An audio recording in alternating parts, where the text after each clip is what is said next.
Good afternoon. My name is Mauricio Lelo Larrea, and today I will present you our decarbonization strategy for a cement manufacturing facility that is currently emitting 900 kilos of CO2 per ton produced. Today, I'll walk you through the problem, evaluate 3 technical solutions, and close with a concrete 10-year action plan. So, the problem.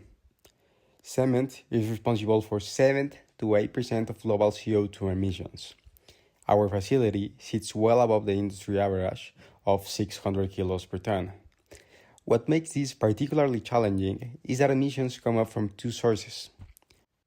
First, the combustion of fossil fuels, which we can address through fuel switching, and the other, calcination of limestone, a chemical process that releases CO2 regardless of what fuel we use. There is no single solution that can eliminate both, which is why we are evaluating 3 complementary pathways.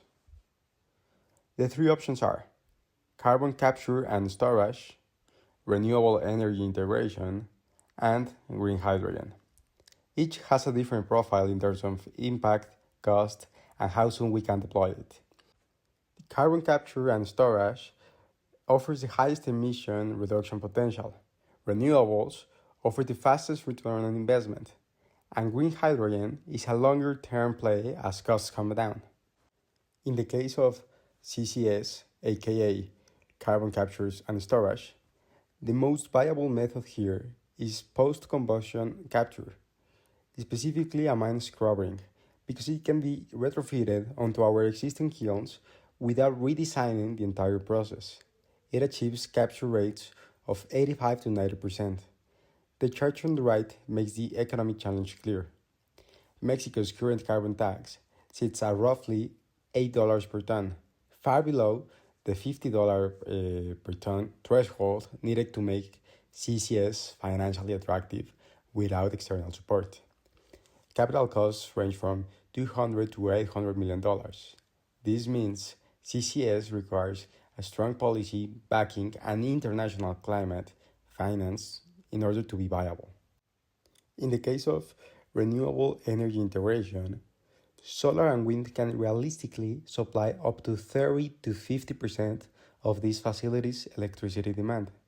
Central Mexico's solar irradiance exceeds 5.5 kilowatts per square meter per day, and current levelized costs for solar PV are below 4 cents of a dollar per kilowatt hour, with payback periods of 5 to 8 years. The key caveat shown in the donut chart is that electricity covers only around 40% of total energy needs. Kilns require temperatures above 1400 degrees Celsius, which renewables alone cannot yet provide at a scale. So, this is a necessary first step and not a complete solution as a whole. Next, green hydrogen.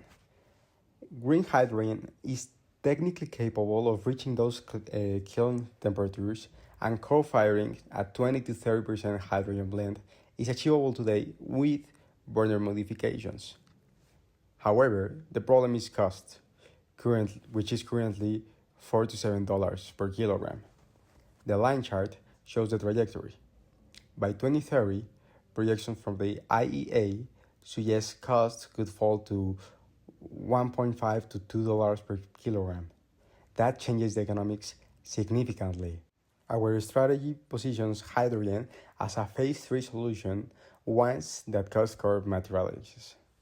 So, putting it all together, renewable energy ranks first, lowest capital cost, higher near-term feasibility, immediate deployment. Then CCS ranks second, unmatched emissions reduction potential, but capital intensive and policy dependent. And finally, green hydrogen ranks third, high ceiling, but requires waiting for cost convergence. The smart play is to sequence them, not to just choose one. Now, the 10-year decarbonization roadmap. In years 1 and 2, we conduct an energy audit, install solar PV on site, and sign wind power purchase agreements, targeting a 30% grid replacement and roughly 50% of emission cut. In years 3 and 4, we pilot a CCS unit on one kiln line and trial hydrogen co-firing at 15 to 20% while securing international climate finance and aligning with Sermanet on permitting.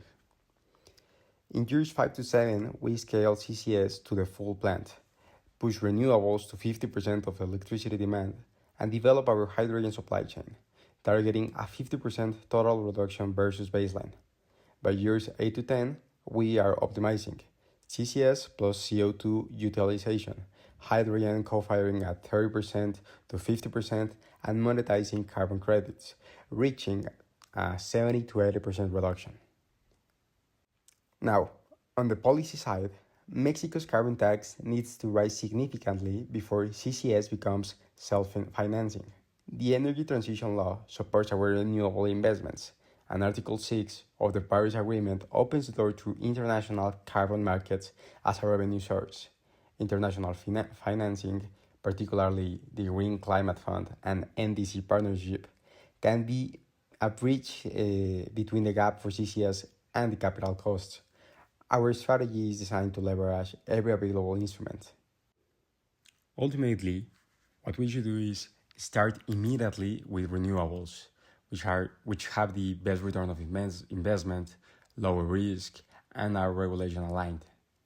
Then, pilot CCS in years 3 to 4 while pushing for stronger carbon pricing above $50 per ton. Integrate hydrogen co-firing by 2030 as costs converge. Our target, reduce emissions by 70 to 80% by 2035, relative to our 900 kilos per ton baseline. This is not just an environmental imperative, it's a business strategy for long-term competitiveness. Thank you for your attention.